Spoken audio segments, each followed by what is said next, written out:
Hello friends, welcome to SCC digital zone. SCC digital zone में आप सभी का स्वागत है। आज चौथा क्लास है स्पेशल क्लास का एंड आज की क्लास में हम लोग एक स्पेशल एंड इम्पॉर्टेंट टॉपिक को देखने वाले हैं। इससे पहले आपसे भी रिक्वेस्ट है कि यदि आपको हम लोग जो बोर्ड एग्जाम का रिवीजन कर रहे हैं इससे यदि बेनिफिट्स मिल रहा हो एंड लगता है कि ये किसी और को भी बेनिफिट मिले तो प्लीज़ अपने फ्रेंड लोगों को भी आप शेयर कर सकते हैं ताकि उन्हें भी ये बेनिफिट्स मिले। ठीक है, 100 दिन का कोर्स है, कुछ विशेष नहीं है। इसके अंदर में 100 दिन में जो है सो आपको मैं फुल बोर्ड का रिवीजन मैं कराने वाला हूँ। ठीक है, यह स्टेट बोर्ड, सीबीएसई बोर्ड हर एक को एक एवरेज मतलब दोनों को टच करता हुआ रहेगा एंड इम्पॉर्टेंट क्वेश्चंस इसमें हम लोग देखेंगे। ठीक है, तो आज की टॉपिक में हम एक इम्पॉर्टेंट टॉपिक को देखने वाले हैं एंड यह जो इम्पोर्टेंट टॉपिक है आज की क्लास में वो है आपको यूक्लिड डिवीजन एल्गोरिदम या फिर यूक्लिड डिवीजन लेम्मा। ठीक है, तो यह जो एल्गोरिदम है इसके अंदर में क्या है नहीं है इसको देखने से पहले हम एक छोटा सा एक रिलेशन हम लोग देखेंगे जो बचपन से हम लोग पढ़ते चले आ रहे हैं, देखते चले आ रहे हैं मैथमेटिक्स में। एंड वह जो रिलेशन है वह डिवीजन से रिलेटेड है जिसको हम लोग डिवीजन एल्गोरिदम के नाम से जानते हैं। ठीक है, और वह क्या है, हम लोग जब भाग देते थे, डिवाइड करते थे, तो उस दौरान जब हम लोग डिवाइड करते थे तो हमें याद है एक चीज़ कि छोटे नंबर से डिवाइड करते थे बड़े नंबर में। ठीक है, और जब ऐसा करते थे तो या तो डिवाइड पूरा हो जाया करता था, रिमाइंडर 0 आता था, या फिर रिमाइंडर बच जाया करता था। ठीक है ना, कुछ रिमाइंडर जो है सो बचता था, फिर वापस क्या है कि उसको वहीं छोड़ते थे या फिर और आगे फिर हम लोग डिवाइड करते थे। तो उसको लेकर, उसी जो रिलेशन है उसी को लेकर हम लोग आगे आज देखेंगे। तो सबसे पहली बात क्या है कि वहां से एक रिलेशन हम लोगों को मिलती थी, dividend is equal to divisor into quotient plus remainder. Hindi में इसे बोलते हैं भाज्य बराबर भाज्य गुणे भागफल जोड़ में शेषफल।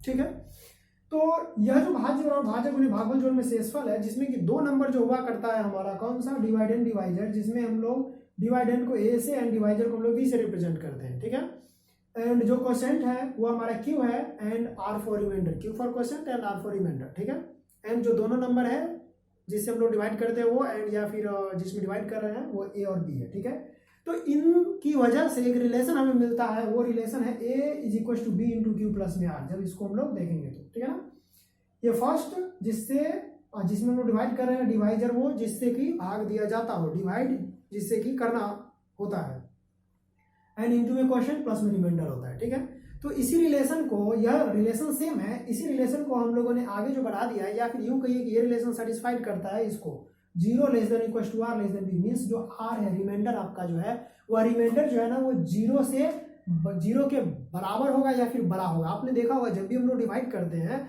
तो रिमाइंडर क्या है ना, शेषफल जिसे हम लोग कहते हैं वो 0 आ जाता है या फिर कुछ ना कुछ बच जाता है, नेगेटिव तो कभी नहीं आता है। इसीलिए यहाँ पर क्या ना कि 0 less than equal to R, means यहाँ पे अगर उल्टा देखें तो आर ग्रेटर देन और इक्वल टू 0, मीन्स जो आर की वैल्यू है रिमाइंडर वह 0 के बराबर होगा या फिर 0 से बड़ा होगा। ठीक है, तो ये आपको इतना क्लियर हो गया। ठीक है, इतना आपको क्लियर हो गया। ठीक है, अब आर लेस देन बी, ये जो रिमाइंडर है आर वह क्या है, लेस देन बी, बी से छोटा है, और बी कौन सा है, ये हमारा है, बी है डिवाइजर। डिवाइजर से क्या होगा, रिमाइंडर जो है सो हमेशा छोटा होगा, मतलब कि डिवाइजर जो है सो बड़ा होगा। ठीक है ना, किससे, रिमाइंडर से होगा। तो इस रिलेशन को सेटिस्फाइड करता है, इसी रिलेशन को लेकर यूक्लिड साहब ने एक लेम्मा दे दिया, और वो लेम्मा क्या चीज है आइए देखते हैं, जिसे कि हम लोग थ्योरम का नाम देते हैं यूक्लिड डिवीजन लेम्मा है। गिवन पॉजिटिव इंटीजर, इन्होंने उस पॉजिटिव इंटीजर को ए और बी नाम दिया था। देयर एग्जिस्ट यूनिक इंटीजर, जहां दो यूनिक इंटीजर एग्जिस्ट करता है, एक क्यू एंड दूसरा आर, एंड इसको सेटिस्फाई करता है। ये वही रिलेशन है जो यहाँ है, A is equal to B Q plus में आर, जहां 0 less than equal to R है लेस देन बी। ठीक है, तो ये रिलेशन है, इसी को हम लोग यूक्लिड डिवीजन लेम्मा बोलते हैं। इसको प्रूव और जो सेटिस्फाई जो कर रहा है इसको आसानी से हम लोग नंबर डाल करके प्रूव कर सकते हैं। ठीक है, उसको भी हम लोग देखेंगे। उससे पहले अब तो ये रहा यूक्लिड डिवीजन लेम्मा। ठीक है ना, अब यूक्लिड डिवीजन एल्गोरिदम क्या है, नेम मिलता जुलता है बट दोनों में डिफरेंस है, बस थोड़ा सा डिफरेंस है। तो यूक्लिड डिवीजन एल्गोरिदम क्या बोलता है, टू ऑब्टेन द HCF, थोड़ा सा आगे बढ़ गया है। HCF फाइंड करने के लिए हम लोग इस भाग विधि का प्रयोग करते हैं, हम सभी ने पहले भी देखा है। ठीक है ना, डिवीजन मेथड का यूज करते हैं, ये वही चीज है रियल में। तो to obtain the HCF of two positive integer से A and B with A greater than B, दो पॉजिटिव इंटीजर ठीक है का हमको HCF फाइंड करना है और वो कौन है, ए और बी है, जहाँ ए ग्रेटर देन बी है, ठीक है। Follow the steps. अब HCF जब फाइंड करना हो दो नंबर ए और बी का, तो क्या स्टेप हम लोगों को अपनाना है वो हम लोग देखेंगे। जो फर्स्ट स्टेप है वो ये बोलता है कि अप्लाइड यूक्लिड डिवीजन लेमा। यह जो लेमा है मीन्स यह जो प्रोसेस था, हम लोग इसको क्या करेंगे, यहाँ पे अप्लाई करेंगे। किस पर अप्लाई करेंगे, हम लोग को अप्लाई करना है किस पर, ए और बी पर अप्लाई करना है। So we find whole numbers q and r, और हम लोग अप्लाई करेंगे, क्यों अप्लाई करेंगे, उससे हमें दो नंबर मिलेगा, क्यू क्वेश्चन और रिमाइंडर मिलेगा। और वो जो क्वेश्चन रिमाइंडर मिलेगा वो किस टाइप का मिलेगा, जब हम लोग लेमा यूज करेंगे, इसको जब यूज करेंगे तो सीधी बात है इसी फॉर्म में मिलेगा, A is equal to B Q plus में, जहाँ zero equal to R less than B होगा, रिलेशन को सेटिस्फाई करेगा। और सबसे पहली बात क्या है कि सेकंड स्टेप में आते हैं हम लोग, if remainder is equal to zero. अगर हम लोग डिवाइड करेंगे, डिवाइड करने के दौरान ही यदि रिमाइंडर जीरो बच जाए, जैसे सिंपल सी बात है कि हमने 2 से एग्जाम्पल के फॉर्म में हम लोग लेते हैं, 4 में डिवाइड कर रहे हैं, तो ये 2 2 क्या हो जा रहा है, 4 हो जा रहा है, ये बच गया हमारा जीरो। तो ऐसे में जब इस रिलेशन में रिमाइंडर जब जीरो हो गया, जब इसको हम जीरो डालेंगे यहाँ पर, तो A is equal to B Q plus में रिमाइंडर जीरो हो जाएगा, तो A is equal to B Q हो जाएगा। तो यहाँ से क्या हो जाएगा, इस तरीके से हम लोगों का जो बी जो है, ठीक है ना, मतलब कि यह जो हमारा डिवाइजर है, ठीक है ना, यही हमारा HCF हो जाएगा, ठीक है। तो B is the HCF of a and b, तो ए और बी का जो HCF हो जाएगा वो B हो जाएगा, ठीक है ना। तो ये वो चीज है जब जीरो हो जाएगा, लेकिन जब जीरो नहीं होगा तब क्या केस है, तो ऐसे केस के लिए दूसरा है, if r not equal to zero apply the division lemma to b and r. Real में जब जीरो नहीं आएगा, ठीक है ना, रिमाइंडर जब जीरो नहीं होगा, तो हम वापस इस प्रोसेस को करेंगे जैसा कि हम लोग करते हैं डिवीजन में, ठीक है ना। पहले भी हम लोग 8वीं क्लास में, 6वीं में भी हम लोगों ने पढ़ा हुआ है, ठीक है ना, 8th और 6th और क्लास में 9th में, ठीक है। तो हम लोग को इसको वापस यूज करना है ना। जब हम वापस यूज करेंगे तो फिर अगला रिलेशन आ जाएगा सेम ऐसा ही। तो इसको क्या करना है, स्टेप 3 में क्या करना है कि continue the process till the remainder is zero. जब तक रिमाइंडर जीरो नहीं आ जाए तब तक हमें इसे रिपीट करते जाना है, इस फॉर्म में हमें रिपीट करना है, लिखना है। The divisor at this stage will be the required reminder.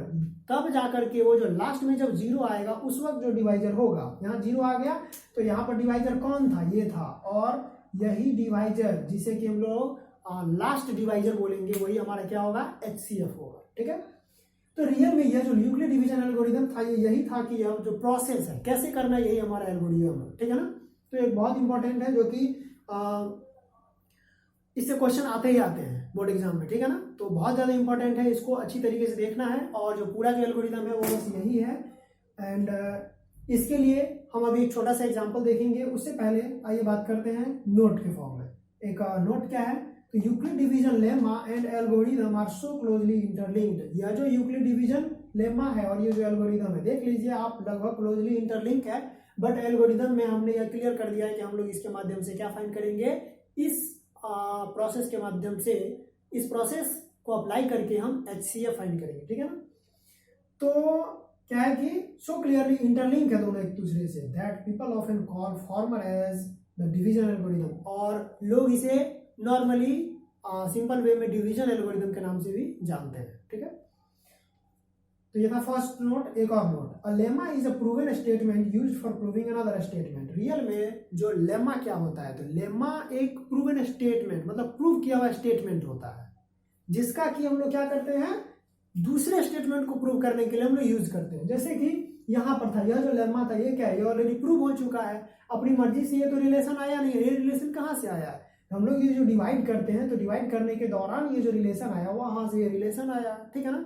तो ये ऑलरेडी क्या है कि प्रूवन स्टेटमेंट है, ठीक है ना, और उसका हम लोग यूज कर रहे हैं किसके लिए, किसी भी स्टेटमेंट को दूसरे स्टेटमेंट को प्रूव करने के लिए यूज कर रहे हैं। क्यों, पहले से वो प्रूव हुआ पड़ा है तो दूसरे का यूज कर ले रहे हैं उसके सहारे, ठीक है, समझ में आ गया। तो ये आपका एक बहुत ही जो है इंपॉर्टेंट जो है सो थ्योरम बोल लीजिए, एल्गोरिथम बोल लीजिए, लेमा बोल लीजिए, बहुत ही इंपॉर्टेंट है। डिवीजन एल्गोरिथम नॉर्मली कॉमनली आप जान सकते हैं, ठीक है। तो इस तरीके से क्या है कि ये आपका जो है सो वर्क करता है। एंड इस पर अब ये काम कैसे करेगा, इसके लिए हम लोग एक एग्जांपल देखते हैं।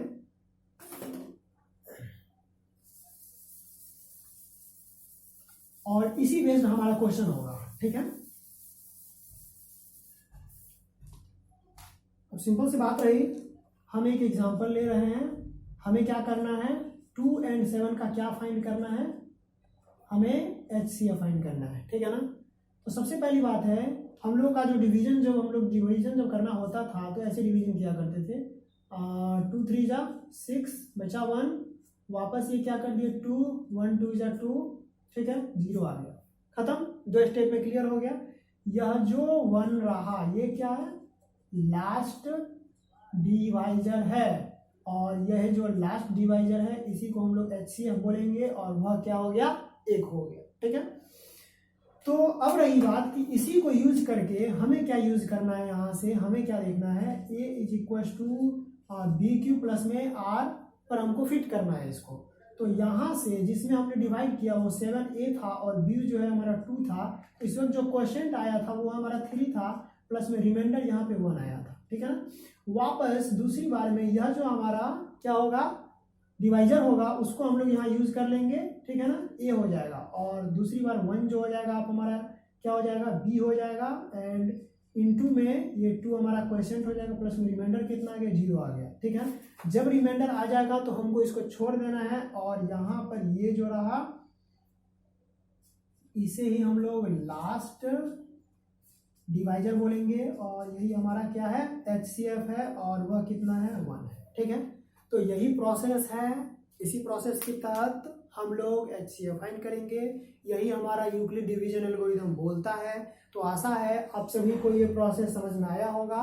मैंने ये दोनों ही इंपॉर्टेंट नोट पॉइंट जो है डायरेक्ट NCERT से मैंने डाल दिया है, एंड बहुत इंपॉर्टेंट है, ठीक है। इसे आप सभी को अच्छे से रिवाइज कर लेना है, क्योंकि इसमें बहुत सारा जो है सो क्वेश्चन भी होगा, और इससे बेस्ड जो क्वेश्चन है हम लोग देखेंगे नेक्स्ट डे से। और फिलहाल हमने एक एग्जांपल बताया है, इसकी मदद से आप क्वेश्चन को सॉल्व कर सकते हैं। तो आज की क्लास में बस इतना ही, और यह बहुत ही इंपॉर्टेंट है, इसे रिवाइज करेंगे, और अगली क्लास में इसका हम लोग कई सारा क्वेश्चन देखेंगे। मुख्य रूप से हम लोग पहले उस क्वेश्चन को टच करेंगे जो कि NCERT में है, एंड उसके बाद हम लोग बोर्ड एग्जाम्स में पूछे गए जो क्वेश्चन है उसको हम लोग देखेंगे। तो आज की क्लास में बस इतना ही, बाकी मिलते हैं हम लोग नेक्स्ट क्लास में। तब तक आप लोग कमेंट करके बताइए कि आपको क्लास कैसा लगा, एंड ये जो सेशन चल रहा है ये अच्छा लग रहा है कि नहीं लग रहा है, या फिर इसमें कुछ बदलाव चाहिए तो ये भी आप हमें बता सकते हैं, ठीक है। तो तब तक मिलते हैं हम लोग नेक्स्ट डे, आप तब तक हमें कमेंट करके जानकारी दीजिए। ओके बाय, मिलते हैं नेक्स्ट डे, थैंक यू।